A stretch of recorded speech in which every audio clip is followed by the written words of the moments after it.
नमस्कार, सत श्री अकाल, आदाब। स्वागत है आप सबका इस शो में जिसका नाम है सुहाना सफर विद अन्नू कपूर, सिर्फ 92.7 बिग एफएम पर। मेहरबान दोस्तों, आज 22 जुलाई को एक महान कलाकार का जन्म दिवस आता है। महान कलाकार मुकेश जी। और कल, गुजरे हुए कल में 21 जुलाई को एक और महान कलाकार, महान गीतकार, जिसने हिंदी सिनेमा को न जाने कितने नायाब तोहफे दिए हैं गीत लिखकर, और जनरेशन्स ने उनके गीतों को एंजॉय किया है। आनंद बख्शी। आनंद बख्शी का कल जन्मदिन था, आज मुकेश जी का जन्मदिन है, इसलिए कंबाइंड आज की महफिल, आज का शो इन दोनों की याद में। जोरदार तालियां आनंद बख्शी के लिए, जोरदार तालियां मुकेश जी की। तो सुहाना सफर विद अन्नू कपूर में सबसे पहले जिक्र करेंगे मुकेश जी की। इनका असली नाम था मुकेश चंद्र माथुर। मुकेश जी का जन्म 22 जुलाई 1923 को दिल्ली में एक मिडिल क्लास फैमिली में हुआ था। इनके पिताजी लाला जोरावर सिंह पेशे से एक इंजीनियर थे। माता चांद देवी हाउसवाइफ थी। मुकेश जी को मिलाकर इनके परिवार में इनके 10 भाई बहन थे। छठे नंबर पे मुकेश जी आते थे। और लार्ज फैमिली बिल्कुल, वो जमाना और था भाई। इनकी जो बड़ी सिस्टर थी, उनको गाने का शौक था और वो गाने की ट्रेनिंग भी ले रही थी। जब बड़ी बहन दीदी रियाज कर रही होती थी, गाना सीख रही होती थी, तब मुकेश जी भी उसी कमरे के किसी कोने में चुपचाप बैठे सुनते रहते और टुकुर टुकुर देखते रहते अपनी दीदी को कि कैसे गा रही हैं। और बाद में जो उनके कानों में पड़ता था, जो वो दीदी को गाता हुआ देखते थे, उसी का रियाज करते, उसी को दोहराने की कोशिश करते, उसी चीज को अपने गले से निकालने की कोशिश करते। कहने का मतलब, बालक मुकेश को संगीत का शौक, संगीत की रुचि, संगीत की तरफ लगाव हो चला था। बाकी कुछ केएल सहगल के गाने सुन के रियाज कर लिया करते। पढ़ाई में बहुत ज्यादा इंटरेस्ट नहीं था, इसलिए 10वीं क्लास के बाद इन्होंने Delhi department of public works में नौकरी कर ली। लेकिन मन गाने में रहा, मन में गाना था। कहीं ना कहीं मन में चाह थी कि गाने को अपना करियर बना सकें। वक्त ने इनकी सुनी और इनकी बहन की शादी में एक दूर के रिश्तेदार आए, जो कि बंबई फिल्मों में नाम कमा चुके थे, बंबई में फिल्मों के स्टार थे। शादी में भाग लेने के लिए दूर के रिश्तेदार थे। अब शादी के समारोह में मुकेश जी को भी गाने का मौका मिल गया। ये जो वीआईपी गेस्ट थे, मुकेश की गायकी से, मुकेश के गाने से इतने प्रभावित हुए कि उन्होंने कहा, भाई तुम तो बहुत अच्छा गाते हो, आओ बंबई आओ, बंबई आओ। आप अंदाजा लगा सकते हैं, जिसके मन में गाने का कीड़ा हो, उसको रिश्तेदार, दूर के रिश्तेदार थे लेकिन बंबई के स्टार थे, वो दावत दे रहे हो। मुकेश जी ने तुरंत हाँ कर ली। मुकेश जी ने हाँ कर ली। ये रिश्तेदार मुकेश जी के, जो दूर के रिश्तेदार थे, was none other than great Motilal. Ji, Motilal ji के दूर के रिश्तेदार थे मुकेश जी। यहां आ गए। मोतीलाल जी के कहने के ऊपर म्यूजिक टीचर जगन्नाथ प्रसाद से संगीत की तालीम लेने लगे। 1941 में मुकेश जी को एक फिल्म में एक्टिंग करने का मौका मिला, जिसमें जो गाने थे वो भी इनके ऊपर ही पिक्चराइज होते। मेन रोल मिला। फिल्म का नाम था निर्दोष। अभी तक फिल्म इंडस्ट्री में पूरी तरह से प्लेबैक सिंगिंग का जमाना नहीं आया था। जो स्टार्स होते थे वो सिंगिंग स्टार्स होते थे। सुरैया होती थी, ये खुद केएल सहगल खुद एक्ट करते थे, खुद ही गाना गाते थे। बिल्कुल सही आपने कहा, नूरजहां जी भी बिल्कुल। निर्दोष रिलीज हुई लेकिन कुछ फायदा नहीं हुआ, निर्दोष चली नहीं। फाइनली इन्हें मौका मिला मोतीलाल स्टारर फिल्म में, जिसका नाम था पहली नजर। इसमें उन्होंने एक गाना गाया। गाने के बोल थे, दिल जलता है तो। इस गीत के म्यूजिक डायरेक्टर थे ग्रेट अनिल विश्वास। यहां से मुकेश जी की कहानी शुरू होती है। बिल्कुल। सुहाना सफर विद अन्नू कपूर में अब बात करेंगे आनंद बख्शी की। आनंद बख्शी का जन्म 21 जुलाई 1930 को रावलपिंडी में हुआ था, जो अब पाकिस्तान का एक शहर है। आनंद बख्शी को बचपन से ही फिल्मों का जबरदस्त शौक था, लेकिन फैमिली के लोग जुड़े थे या तो बैंक से या मिलिट्री से, और फैमिली के लोगों को बिल्कुल बर्दाश्त नहीं था कि आनंद बख्शी फिल्मों में जाएं या फिल्मों की कोई चर्चा भी करें। पर आनंद बख्शी ने इस वजह से अपनी इच्छा को मरने नहीं दिया। हाँ, वो रोशनी जलती रही और एक ऐसा मोड़ आया कि उन्होंने बगावत कर दी और घर छोड़ने का फैसला कर लिया और घर से भाग गए। घर से भागकर इन्होंने इस उम्मीद से नेवी ज्वाइन कर ली कि शायद कभी कोई जहाज इन्हें बंबई ले जाएगा। ऐसा। लेकिन एक बार फिर किस्मत ने इनका साथ नहीं दिया और भारत का बंटवारा हो गया। इंडिया के पार्टीशन की वजह से इनकी सर्विस चली गई, नेवी की जॉब छिन गई और मजबूरी में आनंद बख्शी को वापस लौटना पड़ा अपनी फैमिली के पास, जो पार्टीशन के बाद लखनऊ में आकर बस गई थी। स्थिति, हालात ठीक नहीं थे। आनंद बख्शी इसी सोच में थे कि क्या करें कि नहीं। ये सोचते सोचते जद्दोजहद में किसी तरह से ये आ गए दिल्ली।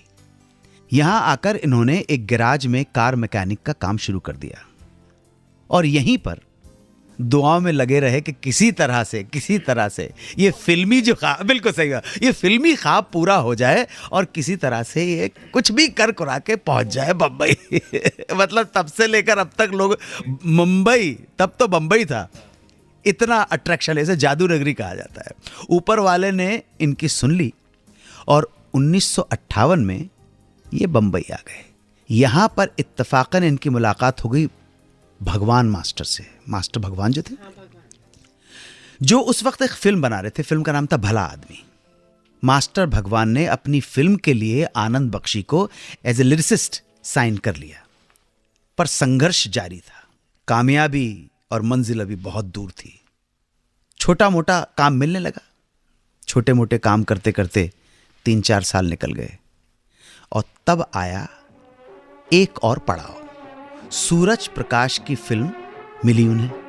फिल्म का नाम था मेहंदी लगी मेरे हाथ। इस फिल्म के रिलीज होने के बाद इसके गीतों की वजह से आनंद बख्शी को मिल गई थोड़ी सी पहचान, लेकिन अभी भी किस्मत का सितारा चमकना बाकी था और वो चमका सूरज प्रकाश की एक और फिल्म में जिसका नाम था जब जब फूल खिले। जरा गुनगुना तो गाने जब जब फूल खिलेंगे।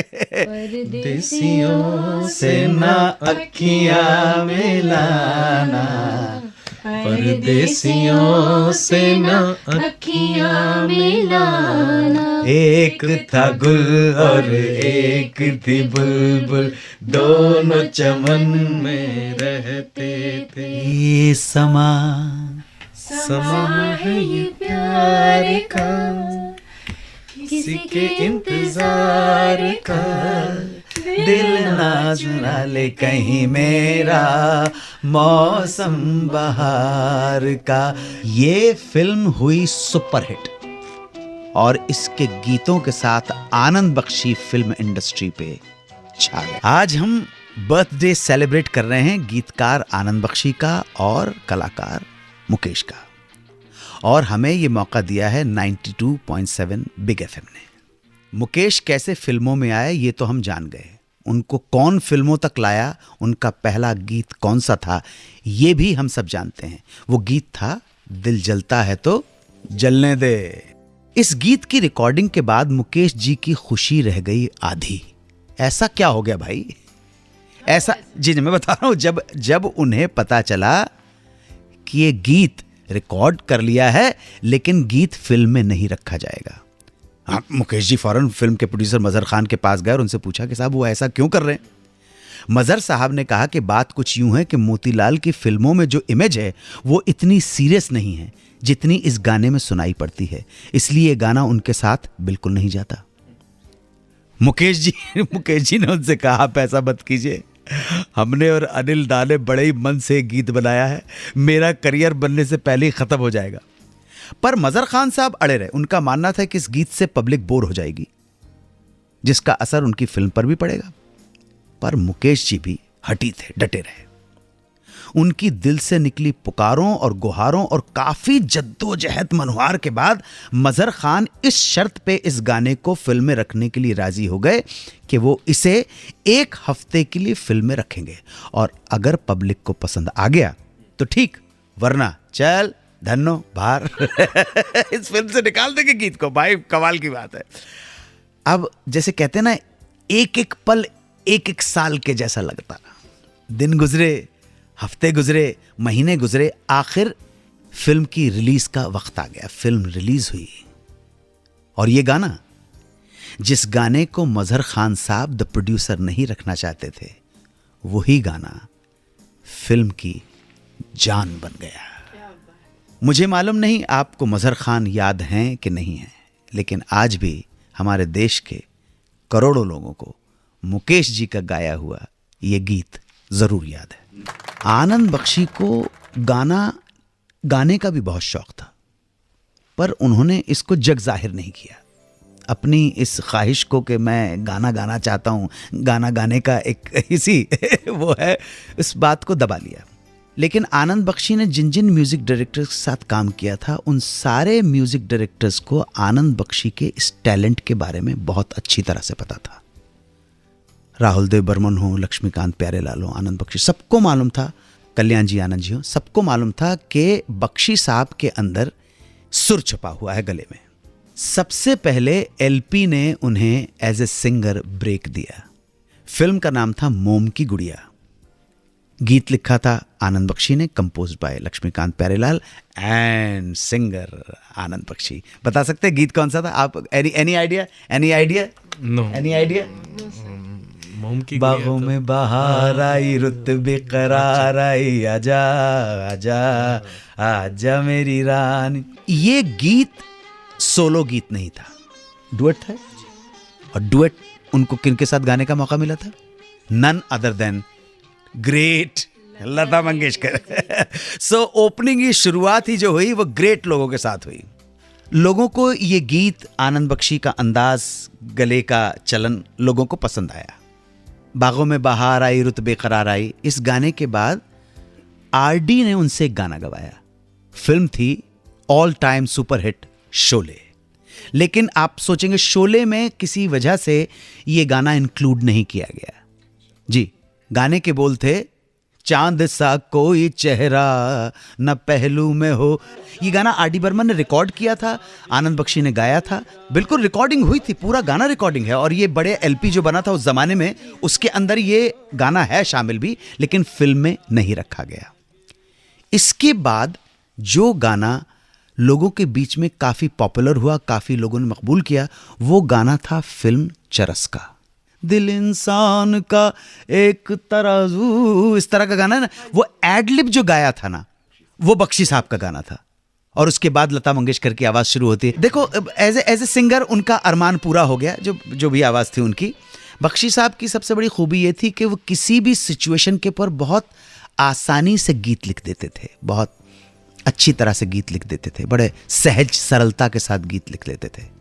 हाँ, और ऐसी बात नहीं कि साहित्यिक गीत उन्होंने नहीं लिखे हों, लेकिन जो आम डे टू लाइफ के जो गीत हैं, क्वेश्चन आंसर वाले गीत, वो बहुत अच्छी तरह से लिख देते थे। अच्छा तो हम चलते ये कब मिलोगे जब तुम कहोगे, आधी रात को, आधी रात को। कभी कभी क्या होता था, म्यूजिक सिटिंग के अंदर ऐसा माहौल तैयार हो जाता था कि गाना नहीं हो पा रहा है, माहौल ऐसा हो गया, गाना नहीं हो पा रहा है, काम नहीं हो पा रहा है। ऐसे बहुत सारे अनगिनत किस्से हैं जो सुनने में आए हैं। लोगों ने कभी म्यूजिशियंस के थ्रू सुने हैं, या खुद म्यूजिक डायरेक्टर ने कहे हैं कि गाना हरे रामा हरे कृष्णा फिल्म का गीतों के ऊपर बैठे हुए थे, काम नहीं हो रहा है। इंतज़ार करते करते बख्शी साहब ने आरडी से कहा कि क्या करें भाई, क्या कर सकते हैं। तो ध्यान रखना आप, आनंद बख्शी सिगरेट पिया करते थे, तो आरडी बर्मन ने कहा करें, क्या करें, अरे दम मारो दम। बख्शी साहब ने 555 की सिगरेट निकाली और बोले दम मारो दम, मिट जाए गम। आरडी बर्मन ने कहा बोलो सुबह शाम हरे कृष्णा हरे राम। इस तरह, जी जी, इस तरह से। हाँ, ये क्रिएटिव लोग जब काम करते हैं ना, तो इसी तरह से कुछ चीज निकल आती है, किसी तरह से बन जाती है। और पहले पहले देव साहब इस गीत को रखने के हक में नहीं थे, लेकिन आरडी और आनंद बख्शी की जिद के कारण उन्होंने इस गीत को रखा और यही गीत हरे रामा हरे कृष्ण फिल्म की पहचान बन गई। इसी तरह का एक किस्सा और आधा है जो राज खोसला के साथ हुआ। फिल्म सनी का एक गाना है, 2-3 दिन हो चुके थे, गाना नहीं बन रहा था, मज़ा नहीं आ रहा था, तो राज खोसला जो प्रोड्यूसर डायरेक्टर थे उन्होंने कहा भाई अच्छा नई बात बन पा रही, आरडी बर्मन थे उसमें, कहते अच्छा ठीक है, जाने क्या बात है। तो बख्शी साहब ने कहा जाने क्या बात है, राज खोसला ने लाइन कंप्लीट की, जाने क्या बात है, जाने क्या बात है, नींद नहीं आती बड़ी लंबी रात है। आरडी बर्मन ने कहा स्टूडियो बुक कराई जी, गाना रिकॉर्ड करते, गाना तैयार हो गया। मुकेश जी का करियर चल पड़ा, गीतों का सिलसिला शुरू हो गया। इसी दौरान मुकेश की मुलाकात हुई एक बहुत ही सुंदर और सुशील सरल लड़की से, जिसका नाम ही था सरल। पूरा नाम, हाँ जी, सरल त्रिवेदी नाम था। दोनों एक दूसरे को पसंद करने लगे। देखो जमाना अलग था, अभी की तरह नहीं था कि एकदम आंखों ही आंखों में इशारा हो गया, बैठे बैठे जीने का। हाँ जी हाँ जी। पर सरल त्रिवेदी थी गुजराती और फैमिली भी पैसे वाली थी। सरल त्रिवेदी के घर वालों को सरल और मुकेश का रिश्ता मंजूर नहीं था। अच्छा, इधर मुकेश जी की फैमिली को भी ऑब्जेक्शन था। मोतीलाल जी ने जब दोनों का प्यार देखा, प्रेम देखा, तो दोनों फैमिलीज को समझाने की कोशिश की, पर दोनों खानदान अपने फैसले पर अड़े रहे। मरता क्या ना करता। ऐसे में मोतीलाल ने अपनी जिम्मेदारी पे इन दोनों की शादी करवा दी। अच्छा, दोनों फैमिलीज को लगता था कि भैया ये बहुत डिफरेंस है सारा का सारा, ये चलने वाला नहीं है, खत्म हो जाएगा। पर ऐसा नहीं हुआ। मुझे तो ताज्जुब है कि फैमिली वाले ऐसा सोचते क्यों थे। जमाना कुछ और था, जमाना कुछ और था। उस जमाने में भारत में इतने डिवोर्स नहीं हुआ करते थे। एक अजीब सा लोगों के बीच में अजीब सी शांति थी, अजीब सा टॉलरेंस था। पति पत्नी कहीं ना कहीं किसी ना किसी जगह जाके मैनेज करते थे। और तो लंबी आयु वाले कितने ही घर थे जिसमें पता लगता था कि जो पति पत्नी हैं उनके बीच में शादी हुए 50 साल हो चुके, 55 साल। आम बात थी हिंदुस्तान के घरों में। लेकिन जैसे जैसे टॉलरेंस ख़त्म होता गया, सबर चला गया, ईगोज़ होने लगे, तो डिवोर्स भी बढ़ने लगे। हम बात कर रहे हैं मुकेश जी की और सरल जी की। उनके परिवार वालों को ऐसा लगता था कि साथ नहीं चलेगा, लेकिन ये जुगल जोड़ी ऐसी जमी कि मुकेश की आखिरी सांस तक सरल उनके साथ रही। इस जुगल जोड़ी के लिए जोरदार तालियां, बहुत कमाल की। अच्छा, 1953 में मुकेश जी को एक फितूर चढ़ गया स्टार बनने का। वो अपने आप को स्क्रीन पे देखना चाहते थे।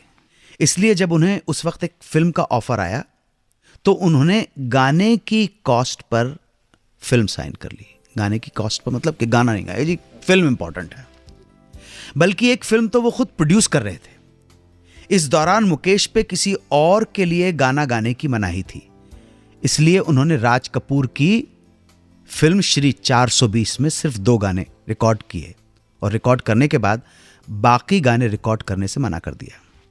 दोनों फिल्में बनकर रिलीज हुई और बुरी तरह पिट गईं।